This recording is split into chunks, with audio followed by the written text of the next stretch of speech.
అన్నిటికన్నా బరువు ఏది అంటే నిర్మాల్యం బరువు. నిర్మాల్యం అంటే నిన్నటి రోజు పూజ చేసినటువంటి పువ్వులు ఇవాల్టి రోజు సూర్యోదయానికి పూర్వం తీసేయాలి.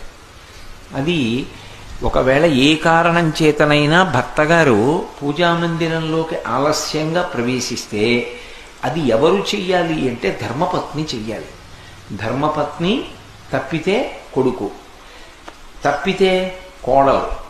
యథార్థానికి పెళ్ళైపోయిన కూతురికి అధికారం లేదు.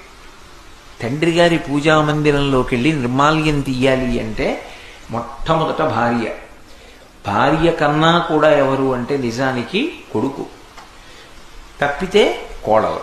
వీళ్ళ ముగ్గురిది అధికారం. వీళ్ళు పూర్వం సూర్యోదయానికి ముందే నిర్మాల్యం తీసేయాలి. నిన్న రోజు పూజ చేసినటువంటి పువ్వులు తీసేయాలి.